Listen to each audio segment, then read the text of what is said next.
Bonjour à toutes et à tous. Bonjour, bonjour. Bienvenue dans la maison de Dieu, votre église, dans laquelle vous m'accueillez. Je me sens vraiment bien au milieu de vous. Je vous remercie pour votre accueil. C'est juste un amen sonore. Et je voudrais me présenter très très rapidement pour les personnes qui ne me connaissent pas. Je m'appelle Philippe Châtre.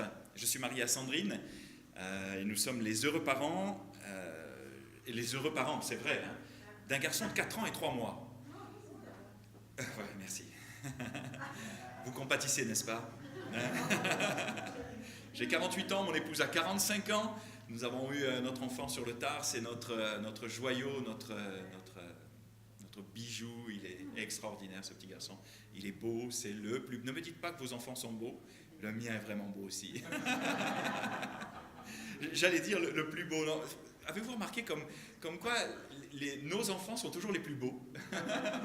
Pas toujours les plus gentils, mais les plus beaux, c'est sûr. C'est un plaisir d'avoir ce bébé avec cet enfant avec mon épouse. On a eu de grandes difficultés, j'en parlerai très courtement dans le message probablement, si j'y suis conduit, je pense, pendant une dizaine d'années, et Dieu vraiment nous a honorés, nous a bénis. Je suis prédicateur, mais également plus connu sous le côté du ventriloque, Pipo et Cookie.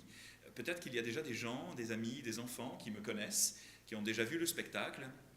Je vais vous faire une démonstration de ce qu'est la ventriloquie là tout de suite, pour vous mettre un petit peu l'eau à la bouche et vous donner encore envie cet après-midi vraiment de venir nous rejoindre si vous aviez décidé de faire autre chose. C'est un outil d'évangélisation extraordinaire que le Seigneur m'a donné il y a à peu près 21 ans, mais je suis ventriloque depuis une trentaine d'années, à peu près. L'année prochaine, ça fera 30 ans.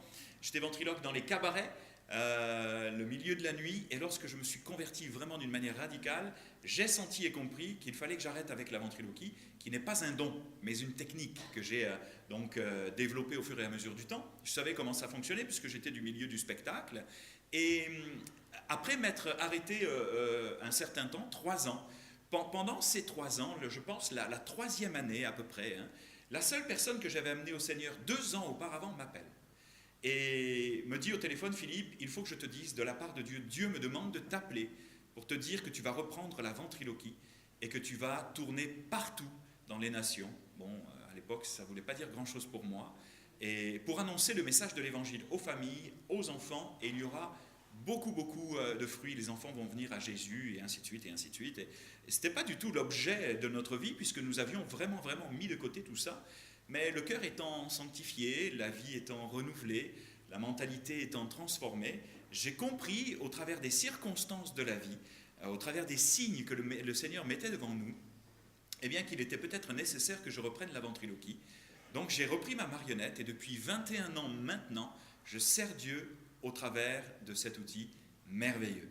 Venez cet après-midi, ne manquez pas ça, parce que j'aurai ce matin des témoignages à vous raconter extraordinaires d'enfants qui ont reçu Jésus dans leur cœur, qui se sont vraiment convertis et qui ont des témoignages extraordinaires aujourd'hui, 20 ans plus tard. Il m'arrive de rencontrer dans les églises maintenant des jeunes de 25, 30 ans et plus qui me racontent leur expérience passée lorsque j'étais dans leurs églises ou dans les camps dans lesquels ils étaient déjà enfants. Alors je vais chercher ma marionnette parce que je ne veux pas que le culte dure trop longtemps, tout du moins dans l'introduction.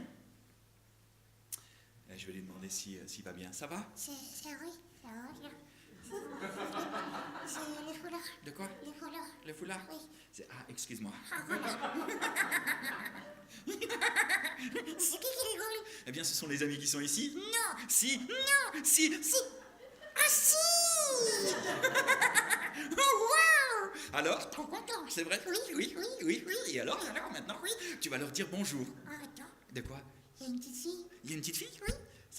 C'est... Oh, c'est zéro. Elle a l'air intimidée, hein. Elle a l'air intimidée, hein? Oui. Elle ne te regarde même pas. Je sais pourquoi. Pourquoi? Je sais pas. Tu sais pas? Non. Qu'est-ce que tu aimerais lui dire? Je te donne rendez-vous tout à l'heure. Tout à l'heure? Oui. Pour le spectacle. Pour le spectacle? Oui. Ah, ça y est, elle me regarde. Et tu donnes rendez-vous à tous nos amis également pour le spectacle. Ah oui. Parce que bien sûr, outre le fait... Ah, croyais des petits éléphants encore. Oui, salut les amis. Outre le fait de faire un spectacle vraiment super chouette pour les enfants, Oui, monsieur. nous allons surtout leur parler de Jésus. Oh, waouh. Ça, c'est cool alors. Jésus qui est l'ami des enfants. Waouh. On va surtout, ça va pas être très très long, hein, mais on va surtout leur demander si cet après-midi s'il y a des enfants qui aimeraient devenir les amis de Jésus. Ah, ça serait chouette alors. Alors à tout à l'heure. À tout à l'heure. Les petits éléphants. Ce ne sont pas des éléphants. Ah non? Non? C'est quoi alors? Ah, je sais qui tu es. Oui? Oui. Sûr? Si. Tu peux pas te tromper? Non. Alors? Les petites grenouilles. Non, pas les grenouilles. Les quoi alors? Les enfants et puis c'est tout. D'accord. Alors à bientôt. Les enfants, et puis c'est tout. Salut. Allez. À tout à l'heure. Cet après-midi, hein, tu viens? Oui, hein? D'accord. À tout à l'heure. Allez, dans le sac. Tu vas dans le sac. Encore? Oui. Oh non.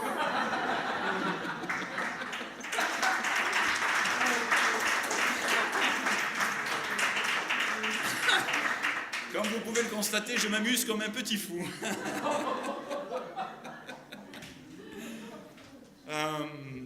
Mon fils est très heureux à la maison. J'ai plusieurs marionnettes. Papa, tu fais parler Birdie? Il sait très bien comment ça fonctionne. Hein. Mais ce qui est vraiment très très étonnant dans l'imaginaire de l'enfant, et je le découvre, c'est assez bluffant, pardon l'expression, mais il sait que c'est moi qui fais parler la marionnette. Mais dès que la marionnette se met à parler, il est captivé. Et il parle avec la marionnette. Des dialogues vraiment extraordinaires où je peux lui faire passer des choses vraiment super. Je voudrais juste vous dire que je vis de mon ministère vraiment par la foi. Qu'est-ce que cela veut dire? Eh bien que je vis de ce que les églises me donnent, mais également de nos ventes, de livres, parce que j'ai écrit un livre qui s'intitule « Au cœur de la tempête », qui retrace notre parcours de vie et qui amène un petit éclairage peut-être différent ou original sur le texte de Matthieu 14, 22, lorsque Jésus marche sur l'eau, et dans leur frayeur, les disciples s'écrièrent « c'est un fantôme ». Et là, dans le livre, je pose la question, et lorsque je suis amené à prêcher ou à reprêcher ce message, mais de quoi ont-ils eu vraiment peur? De la mer, de Jésus ou d'un fantôme? Vous voulez connaître la réponse? Achetez le livre. Je ne peux pas vous la donner, la réponse, parce que la racine grecque du mot fantôme renferme vraiment quelque chose de précieux, qui a un rapport à nos pensées, à l'intelligence, à notre manière de voir les choses, et j'amène donc dans ce livre tout ce qui a un rapport à la notion de discernement, de renouvellement de notre intelligence et de tellement d'autres choses. Si vous voulez vous le procurer, eh bien ça va me faire plaisir de vous le dédicacer à la table tout à l'heure. Puis j'ai des DVD et des CD du spectacle de Cookie, des aventures de Joseph, des CD musicaux, des tas de choses que l'on a créées ces 20 dernières années pour les familles et vos enfants. Donc n'hésitez pas, ça va me faire plaisir de vous faire plaisir. Je vous invite à ouvrir votre Bible maintenant, s'il vous plaît, dans le livre des Nombres, chapitre 13, à partir du verset 17. Vous qui connaissez votre Bible, peut-être plus ou moins, eh bien vous savez, là vous avez un petit avant-goût de ce dont nous allons parler. Nombre 13, à partir du verset 17. J'en profite pour vous remercier pour votre accueil. Vraiment, c'est vraiment un plaisir. Très honoré d'être là avec vous et de faire le spectacle cet après-midi. Quand vous êtes prêts, vous me faites signe. D'accord? Ça va? Ah ben vous êtes prêts. Ça c'est le miracle de la technologie. Je vais le lire pour vous. Moïse les envoya pour explorer le pays de Canaan et il leur dit « Montez ici par le midi et vous monterez sur la montagne. Vous verrez le pays ce qu'il est, le peuple qui l'habite, s'il est fort ou faible, s'il est en petit ou en grand nombre, ce qu'est le pays où il habite, s'il est bon ou mauvais, ce que sont les villes où il habite, si elles sont ouvertes ou fortifiées, ce qu'est le terrain, s'il est gras ou maigre, s'il y a des arbres ou s'il n'y en a point, ayez bon courage et prenez des fruits du pays. » C'était le temps des premiers raisins. À partir du verset 27 à présent, toujours chapitre 13, verset 27 maintenant, voici, après être revenus donc de l'exploration du pays, ce qu'ils racontèrent à Moïse, « Nous sommes allés dans le pays où tu nous as envoyés. À la vérité, c'est un pays où coule le lait et le miel. Et d'ailleurs, en voici les fruits. Mais le peuple qui habite ce pays est puissant, Les villes sont fortifiées, très grandes. Nous y avons vu des enfants d'Anak. Les Amalicites habitent la contrée du Midi, les Hétiens, les Jébusiens, les Amoréens habitent la montagne et les Cananéens habitent près de la mer et le long du Jourdain. Verset 30, Caleb fit taire le peuple qui murmurait contre Moïse et il dit « Montons, emparons-nous du pays, nous y serons vainqueurs. » Mais les hommes qui étaient allés avec lui dirent « Nous ne pouvons pas monter contre ce peuple car il est plus fort que nous. » Et ils décrièrent devant les enfants d'Israël le pays qu'ils avaient exploré. Ils dirent « Le pays que nous avons parcouru pour l'explorer est un pays qui dévore ses habitants. Tous ceux que nous y avons vus sont des hommes d'une haute taille, et nous y avons vu les géants, enfants d'Anak, de la race des géants. Nous étions à nos yeux et aux leurs comme des sauterelles. » Je vous défends de dire Amen pour une fois, parce que Amen signifie qu'il en soit ainsi, et je ne veux pas que nous nous transformions, que vous vous transformiez en un troupeau de sauterelles. Nous ne sommes pas appelés à cela, bien sûr, puisque nous sommes plus que vainqueurs par celui qui nous a tant aimés, vainqueurs en Jésus. Je ne sais pas quand vous lisez votre Bible, eh bien, comment vous réagissez par rapport à ce qui est écrit. Mais moi, je dois vous avouer eh bien, que très, très souvent, je me pose de nombreuses questions. Je questionne le Saint-Esprit. Pourquoi est-ce que le texte a été écrit de cette manière ? Que veut nous dire l'auteur de l'époque ? Que veut-il dire à sa génération ? Pourquoi est-ce que cela a été écrit ainsi ? Dans quel contexte socio-culturel ? Mais qu'est-ce qu'aujourd'hui le texte veut dire dans ma génération, dans mon contexte, dans ma propre vie ? Et souvent je trouve que parfois, dans ce qui est écrit, il y a des paradoxes. Et là, il y en a un de paradoxe.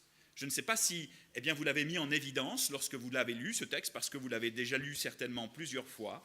Il y a un paradoxe avec plusieurs questions. Le pays est à eux, Dieu le leur donne, selon une promesse faite à Abraham.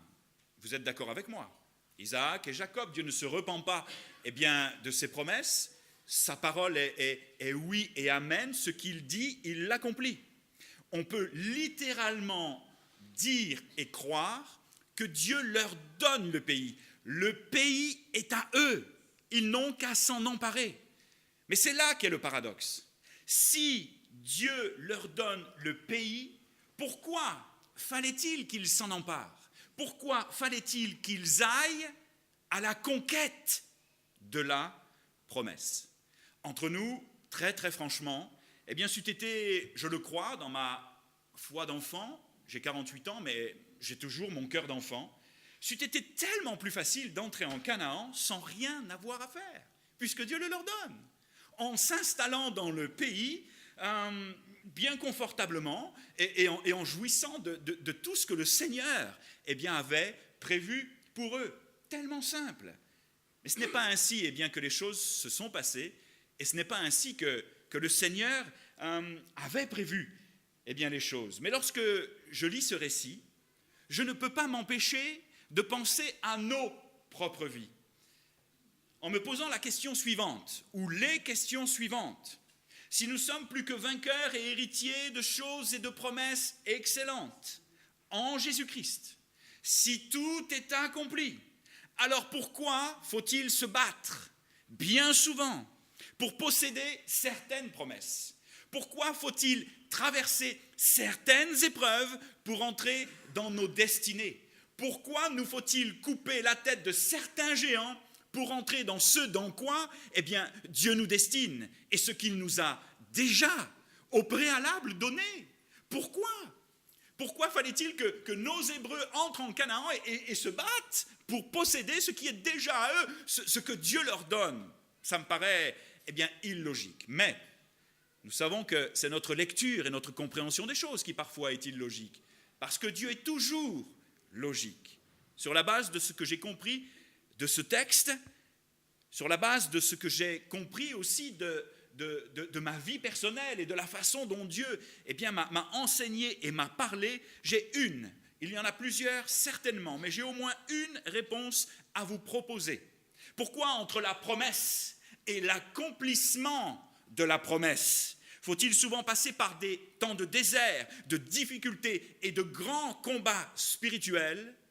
Tout simplement parce qu'il souhaite exercer nos mains au combat.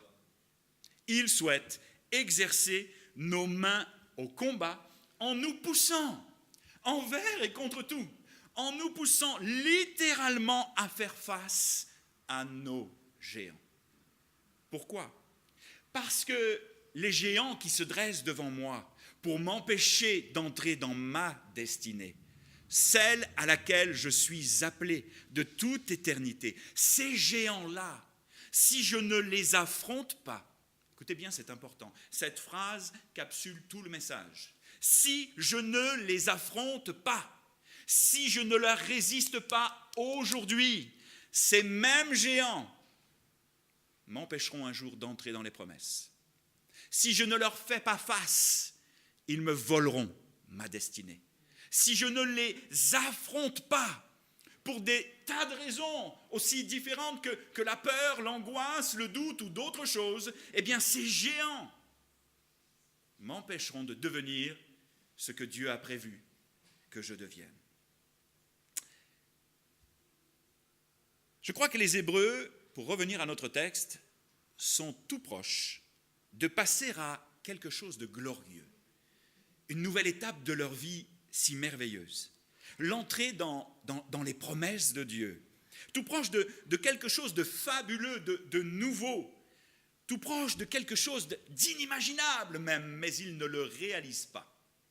Et la question, encore une, que l'on pourrait se poser ensemble, est la suivante. Que s'est-il passé pour que toute une génération périsse dans le désert? Qu'est-ce qui s'est passé?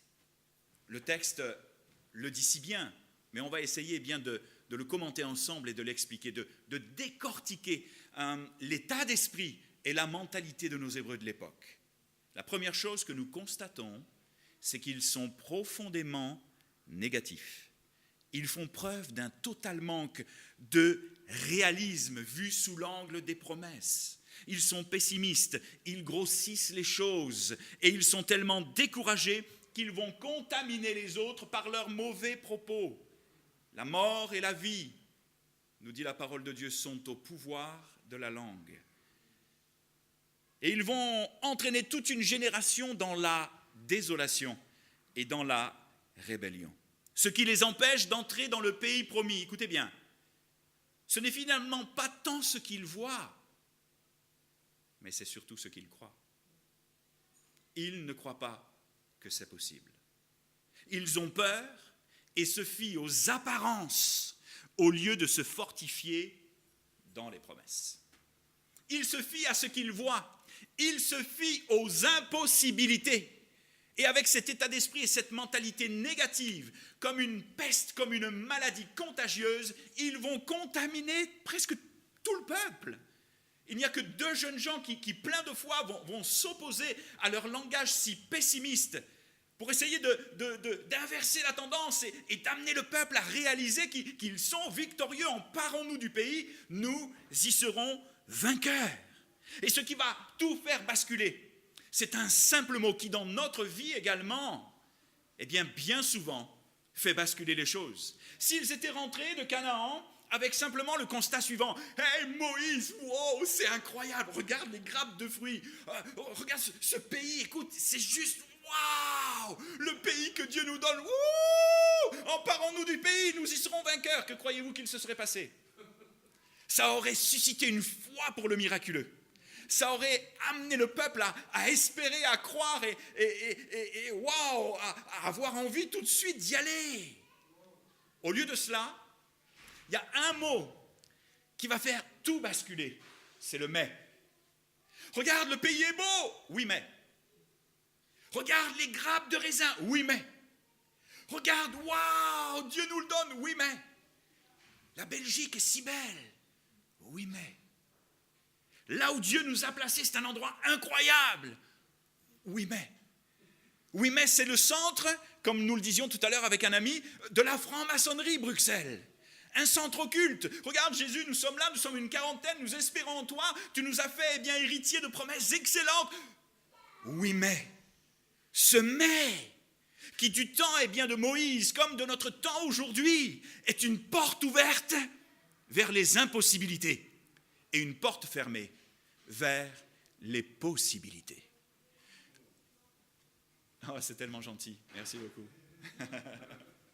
Je parle beaucoup, oui, mais j'ai soif. Merci, c'est très gentil. Nos mais qui sont parfois le reflet juste de notre incrédulité parce que nous nous fions aux apparences au lieu de nous fortifier dans les promesses. Et c'est comme cela qu'il nous faut marcher et avancer avec cet état d'esprit et cette mentalité victorieuse. Oui, mais. Ce mais qui est une porte fermée vers les possibilités et une porte ouverte vers les impossibilités. Et je crois que l'un des géants qu'il nous faut absolument abattre, parce que c'est de l'abondance du cœur que la bouche parle, nous le savons, c'est d'arriver à reconnaître la façon dont nous parlons pour identifier ce que nous pensons vraiment, afin de tuer nos mais, afin de tuer nos mais, afin de tuer nos mais. Ce qui les empêche encore d'entrer dans le pays promis et qui va leur faire perdre puissance et autorité, encore une fois, ce n'est pas tellement ce qu'ils voient, mais c'est comment eux se voient. Ils font un véritable complexe d'infériorité. Nous étions à nos yeux et aux leurs comme des sauterelles. Cela fait une vingtaine d'années que je tourne partout en francophonie dans les églises. Du Québec à la France, à la Suisse, à la Belgique, en Afrique, Haïti, Tahiti et tellement d'endroits. Et il y a toujours le même syndrome du mais, le même syndrome de cette mentalité parfois de petits fruits, de captivité qui nous empêche d'entrer dans nos destinées. Mais ce même syndrome aussi de complexe d'infériorité, où nous ne réalisons pas vraiment qui nous sommes et en qui nous croyons. C'est un combat de chaque jour, surtout lorsque l'on a eu une vie brisée, surtout lorsque notre image de nous-mêmes a été altérée, surtout lorsque nous avons manqué, tellement manqué. Mais nous sommes appelés, n'est-ce pas, à être de nouvelles créatures, à être renouvelés dans notre intelligence, dans nos pensées, dans notre espérance, dans notre foi. Et cette foi, nous l'avons placée en Yeshua, en Jésus, qui a tout accompli, mais qui veut exercer nos mains au combat pour qu'entre la promesse qu'il nous a faite et l'entrée dans la promesse, nous puissions couper quelques têtes afin que ces géants ne viennent pas nous voler ce à quoi nous sommes destinés. Je parle bien sûr d'un point de vue spirituel. Il n'est absolument pas question que tu continues un seul instant, et c'est une décision que tu dois prendre dans ta vie, vous qui êtes ici ou vous qui nous écoutez ce matin, de continuer à avoir un langage dévalorisant sur qui vous êtes.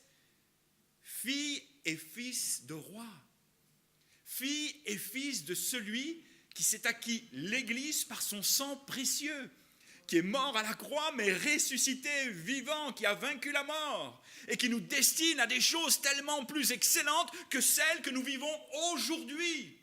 Tu es appelé à plus.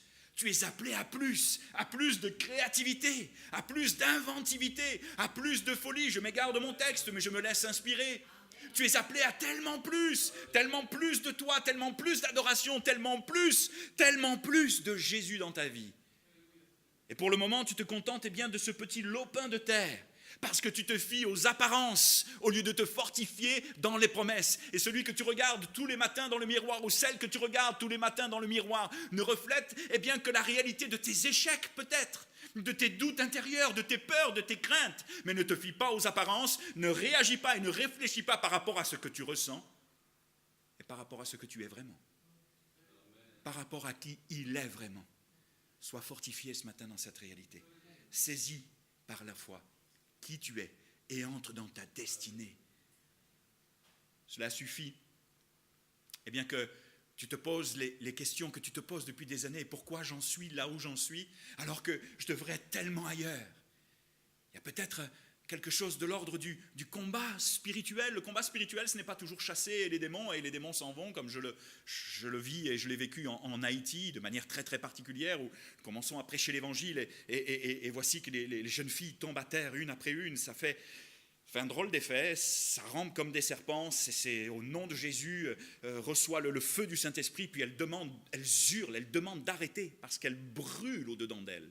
C'est la confrontation du combat spirituel avec les mauvais esprits. Je n'ai pas de problème avec ça. Je ne suis pas un chasseur de démons, mais de temps en temps, lorsque le Seigneur m'y amène et que j'y suis confronté, il faut bien faire quelque chose. Vous comprenez ce que je veux dire? Alors, let's go, on y va. Moi, ça ne m'effraie pas du tout. Mais je dirais que l'un des plus subtils degrés, si je puis m'exprimer ainsi, du combat spirituel, c'est d'arriver à changer les mentalités, d'arriver à amener les chrétiens à voir les choses tellement différemment, vues sous l'angle des promesses. Et on va prier pour ça tout à l'heure. Soyez bénis en ce sens. Soyez bénis en ce sens. Enfin, troisièmement, le problème des géants, eh bien entre nous, je suis en train de regarder actuellement quelques séries d'enseignements avec des scientifiques qui nous parlent des géants. Je crois qu'ils ont existé vraiment. D'abord, la parole de Dieu me le dit, donc j'ai aucune raison de douter, mais je crois qu'il y avait vraiment des géants, des grands monsieur, immenses, avec des jambes et des cols de fémur qui font 2-3 mètres presque de haut et plus grands que nous. Ça fait drôle quand même. David, il a affronté un sacré géant parce qu'il existait vraiment, Goliath. Et je dirais que quelle que soit la taille de nos géants, la dimension, l'importance, la grosseur qu'on leur donne parfois aussi de manière personnelle, le problème des géants n'est pas le problème. Non mais sérieusement, le problème des géants n'est pas le problème. Le problème, c'est la façon dont ils vont aborder le problème. Ça, c'est le problème. Mais les géants ne sont pas le problème puisque Dieu leur donne la victoire. J'aimerais que vous disiez à votre voisin ou votre voisine à côté, le géant dans ta vie, le problème dans ta vie, ce n'est pas le problème. Absolument pas. Le problème, c'est la façon dont tu vas aborder le problème, dont tu le traites le problème, dont tu le confrontes ou pas. Dites-lui à la personne qui est à côté de vous. Ton problème n'est pas le problème.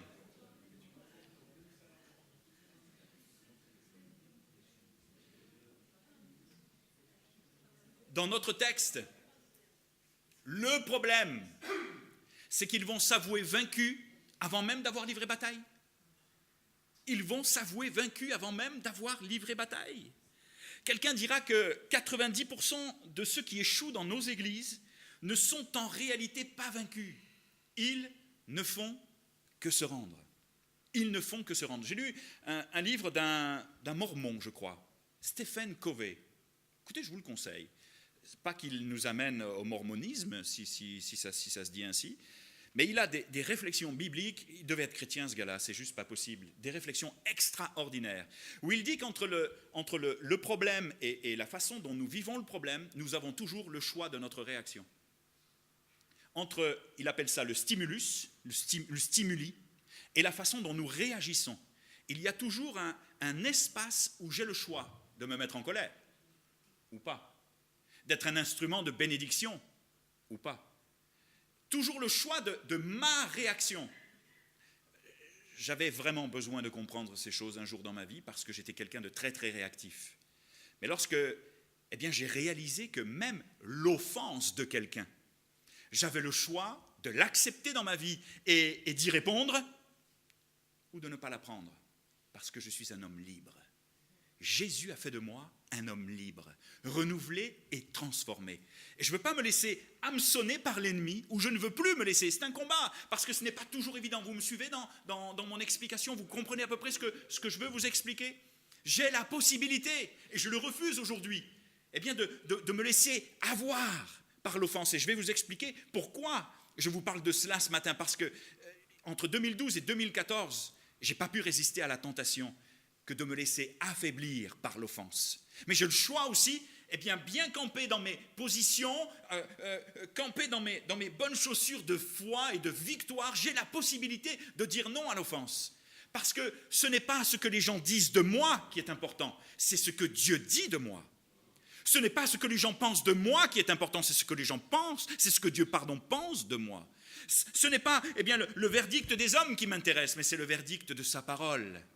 Ce n'est pas le jugement de tout un chacun qui m'intéresse, mais c'est le jugement de Dieu à mon égard, si tant est bien qu'on puisse parler de jugement. Mais la façon dont Dieu me voit. Et ce qui est extraordinaire, c'est que j'ai réalisé dans ma vie que j'étais un certain type d'homme. Dieu m'a montré quel genre d'homme vraiment j'étais. Mais il m'a montré aussi celui que j'étais capable de devenir entre ses mains. Et entre la promesse et l'accomplissement de la promesse, il nous a donné de traiter le problème différemment, de l'affronter différemment. Entre la promesse de le servir il y a de nombreuses années et l'entrée dans cette promesse, il a exercé nos mains au combat, en nous aidant littéralement à faire face à nos réalités, à faire face à nos géants, à les affronter, à les confronter, ces géants qui nous terrassaient par la peur. Mon épouse était une personne très très prise par la dépression, par l'anxiété, par des troubles phobiques, de peur, et finalement je me suis rendu compte que moi aussi, j'étais quelqu'un de craintif, d'anxieux, de phobique. Nous nous sommes mariés, je vous en parlais au tout début, dans de drôles de circonstances, et à partir du moment où nous sommes devenus chrétiens et à partir du moment où nous nous sommes mariés, nous avons commencé à vivre 10 ans de combat spirituel d'une rare intensité. Elle est tombée plusieurs fois en dépression, je suis tombé aussi en dépression. Nous aimions Dieu, nous voulions le servir, mais c'était juste impossible. Personne, entre la promesse et l'accomplissement de la promesse, n'aurait mis 1 centime d'euro sur nos vies, tellement nous avions de soucis. Lorsque je vivais dans les cabarets, moi j'étais un homme absolument et totalement infidèle. Cela fait maintenant à peu près 25 ans que nous sommes mariés. Je ne suis pas retombé dans ces choses-là une seule minute, un seul instant, comme quoi Dieu transforme et renouvelle les vies vraiment de manière incroyable. Mais ce qui est juste fou, c'est que avant de la connaître, je vais essayer de parler à demi-mot parce que s'il y a aussi des enfants qui nous écoutent, mais je veux vous ouvrir mon cœur pour que vous compreniez que la prédication ce matin, c'est un sujet qui me parle et au travers duquel le sujet nous sommes passés de manière assez incroyable. Et lorsque, avant de nous marier, devenir chrétien, je n'étais pas chrétien, je rencontre Sandrine, j'ai une autre aventure. On ne peut pas parler d'extra-conjugal parce que Sandrine, pour moi, c'est une conquête comme une autre. Mais elle déjà avait vraiment un sentiment de pureté. C'était inconcevable que quelqu'un la trahisse et elle m'aimait vraiment fort. Et moi, personnellement, il faut comprendre le contexte dans lequel je vis, père absent, gros carencé affectif, pas très très équilibré dans mes émotions, je vis la nuit, je rencontre plein de gens et je vis comme les gens vivent aujourd'hui. Mais lorsque nous nous convertissons, je lui avoue. Et à partir du moment où je lui avoue, là c'est un coup de poignard dans son cœur. Et pendant 10 ans, nous n'avons pas eu d'intimité. 10 ans. 10 années de souffrance, 10 années de folie, 10 années de terreur, 10 années de dépression, 10 années de combat, 10 années de disputes. C'était juste absolument impossible à vivre. Les murs, parfois, à cause de la colère, la charge émotionnelle de colère que je portais dans ma vie, les murs, parfois, criaient avec moi. Parce qu'il m'arrivait, lorsque je ne me sentais pas bien et que vraiment j'étais dans un état de violence intense, de taper ma tête dans les murs, sur des portes en bois, de faire des trous comme cela, parce que je n'en pouvais plus. C'était trop dur. Et j'avais bien souvent tendance à dire au Seigneur, la femme que tu as mise à mes côtés, ça vous rappelle rien? Adam dans le jardin d'Éden.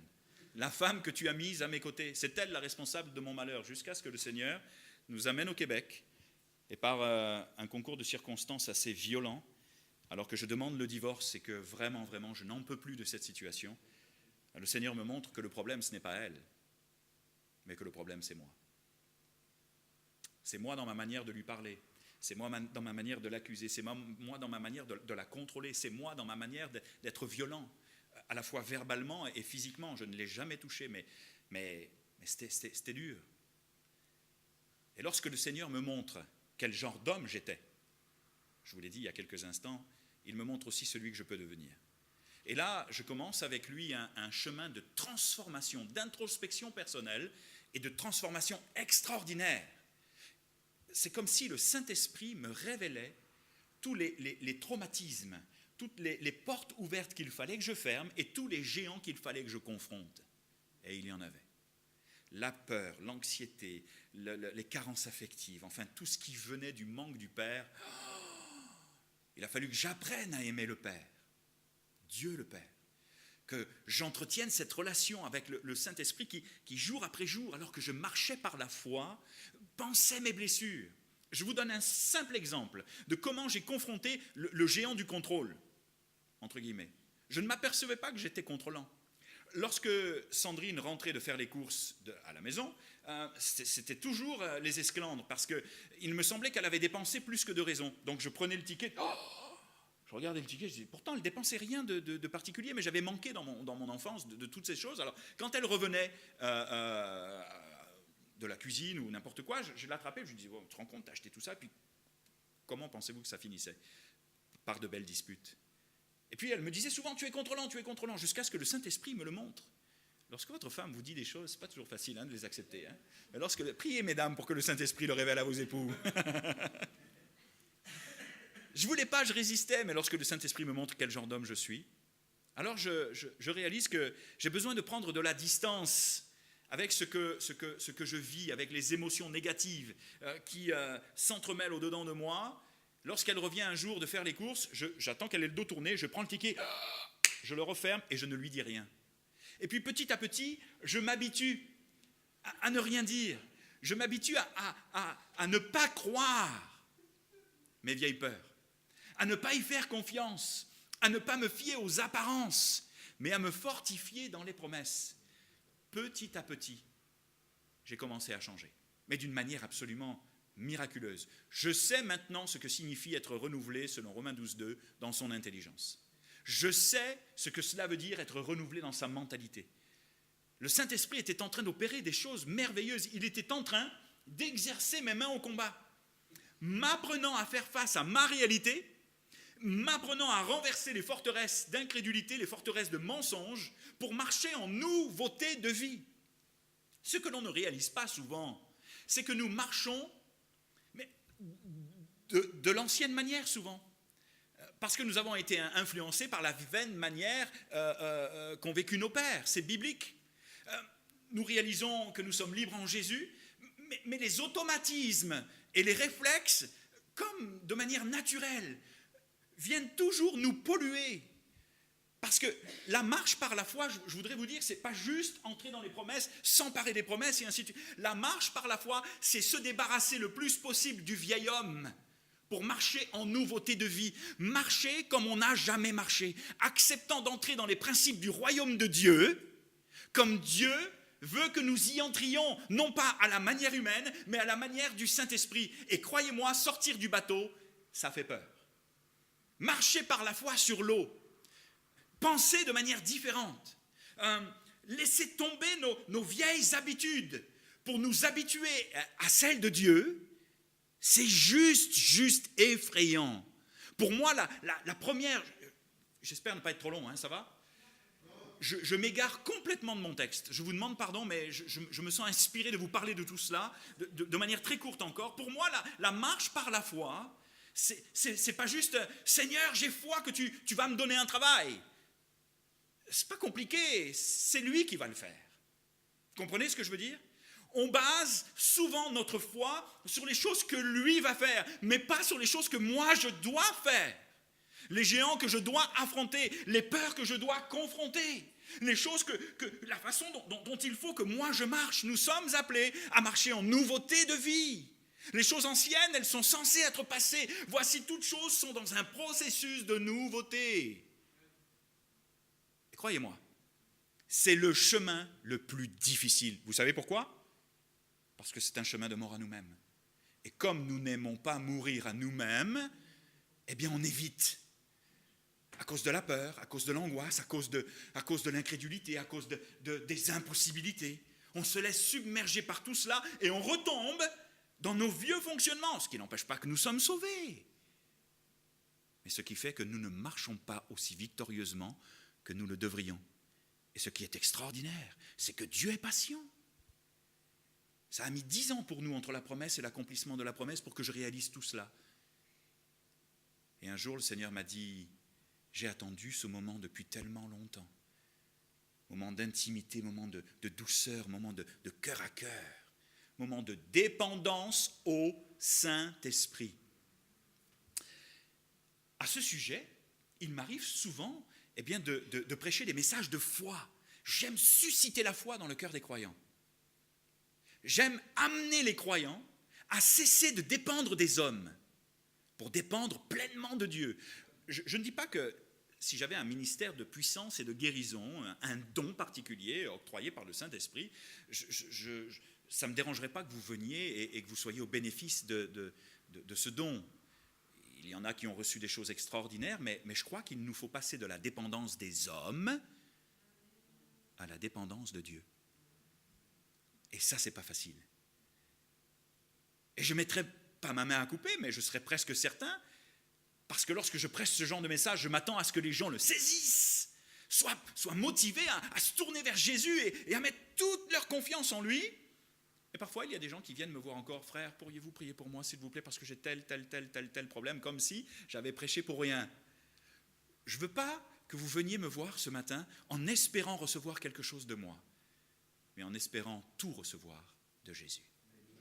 Néanmoins, il est biblique de prier les uns pour les autres.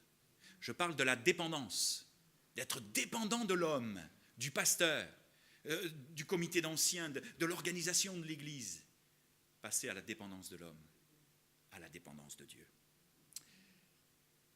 Pendant toutes ces années, nous étions à 2 doigts de rendre les armes avec Sandrine, à l'image de nos Hébreux, tant notre mariage était un désastre.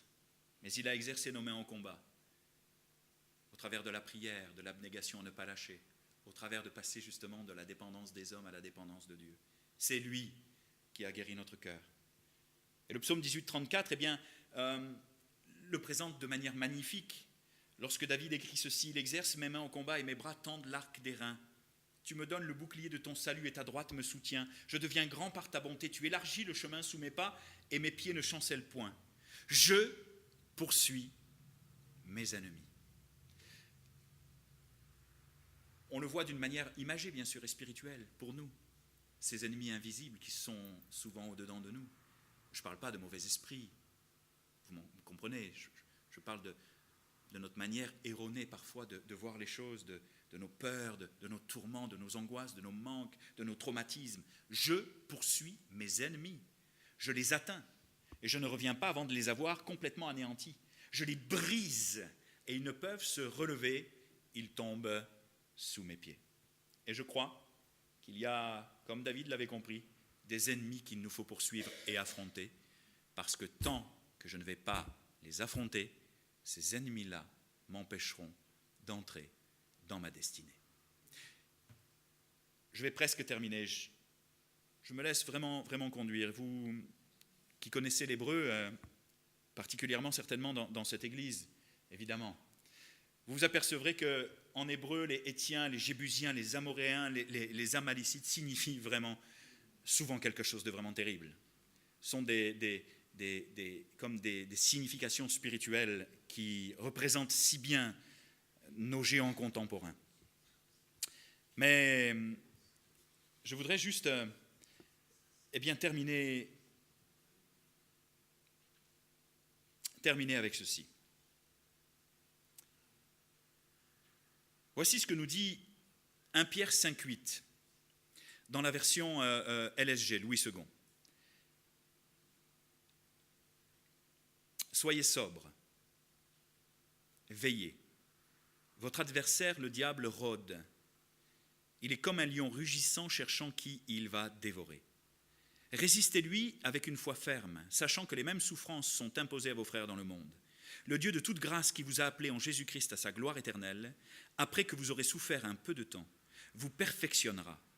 En grec, c'est vraiment synonyme de redresser, d'ajuster, de compléter. Mais avant de détailler, tu pourrais venir avec ta guitare, s'il te plaît ? C'est vraiment gentil, merci beaucoup. Avant de détailler et de finaliser ce message par ce verset, s'il y a quelque chose que vous devez retenir, c'est qu'il nous faut tuer nos mais, qu'il nous faut affronter notre réalité et qu'il faut vraiment, vraiment, vraiment faire en sorte que ces géants qui se dressent devant nous tombent à terre. Il faut qu'ils tombent à terre parce que tu es appelé à plus, tellement plus. Un avenir tellement glorieux. Souvent, on passe à côté à cause de tout ce dont nous avons parlé. Et moi, là, je n'ouvre pas une parenthèse théologique, mais je me questionne. Je crois que Dieu n'est pas un Dieu mauvais, il est un Dieu bon. Il n'est pas tenté par le mal. Dans ma lecture des événements, je me dis que parfois il permet les situations parce qu'il se sert du mal pour le transformer en quelque chose de bon pour nous. Il exerce nos mains au combat.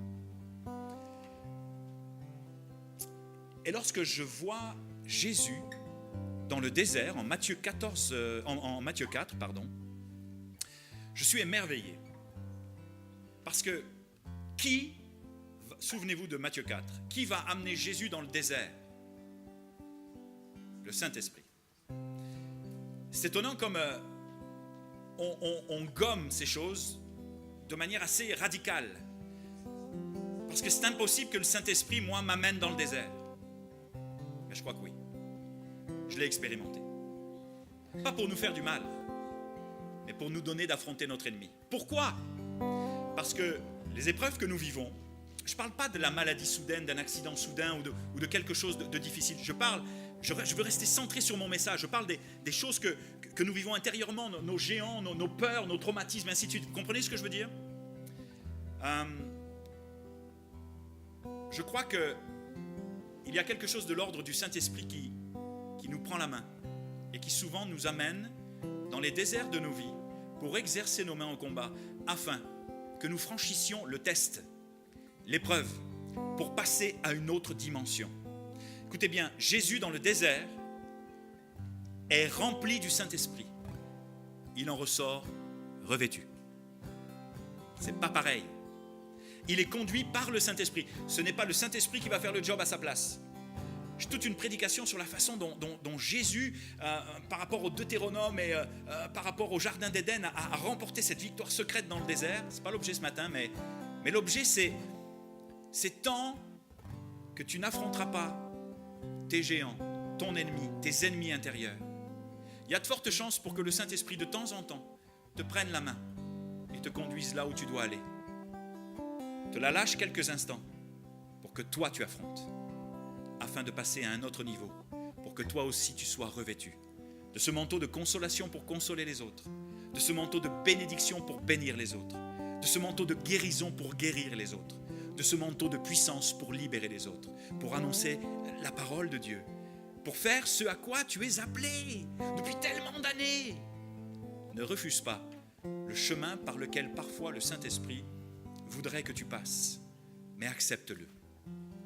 Ne regarde pas aux apparences. Fortifie-toi dans les promesses. Fortifie-toi dans les promesses. Et laisse-le t'apprendre l'art du combat. Exercer tes mains au combat pour remporter les victoires auxquelles tu es appelé. Je sens que je n'ai pas besoin d'en dire plus, que le message est passé, que le Saint-Esprit l'a déposé dans votre cœur et que maintenant, il est temps de passer un temps de prière ensemble. Soyez bénis. Seigneur, merci. Merci pour ta parole. Je voulais encore détailler 1 Pierre 5.2, mais 1 Pierre 5.8, mais ce n'est pas nécessaire. Tu nous appelles, quoi qu'il en soit, à tenir et à résister avec une foi ferme, sachant que les mêmes souffrances sont imposées à nos frères dans le monde. Mais le Dieu de toute grâce, après que nous ayons souffert un peu de temps, qui nous a appelés à sa gloire éternelle, après que nous ayons souffert un peu de temps, nous relèvera, nous perfectionnera, nous rendra inébranlables, et il le fera, la beauté de ce verset, lui-même. Tu le fais ce matin au nom de Jésus, Père. Je prie que tu consoles, que tu relèves, que tu fortifies, que tu encourages. Je prie que tu montres à ma sœur ou à mon frère qui est découragé, qui se laisse accabler, torturer, déstabilisé par la peur, que lui inspirent parfois certains géants imaginaires. Je prie que tu lui révèles qui elle est et qui il est en Jésus-Christ. Au nom de Jésus, Père, je prie qu'il y ait des prises de position et des décisions d'hommes et de femmes qui vont tuer leur mais. Ce mais qui est une porte ouverte vers les impossibilités, une porte fermée vers les possibilités. Ouvre les portes des possibilités au nom de Jésus, ce matin. Fais tomber les écailles des yeux, renouvelle les cœurs et les intelligences dans ce lieu. Alléluia. Tu appelles un peuple victorieux pour lequel tu es mort et ressuscité. Je te rends grâce pour la guérison spirituelle, physique même, émotionnelle, que tu accordes dans ce lieu à tes enfants. Merci Seigneur. Les dénouements de situations, nous appelons les choses qui ne sont pas comme si elles étaient. Avec les yeux de la foi, marchant par la foi, réalisant les choses avec foi. Dans une attitude de nouveauté de vie, renouvelée dans notre état d'esprit, pour saisir la mentalité du royaume de Dieu et non pas celle de notre passé.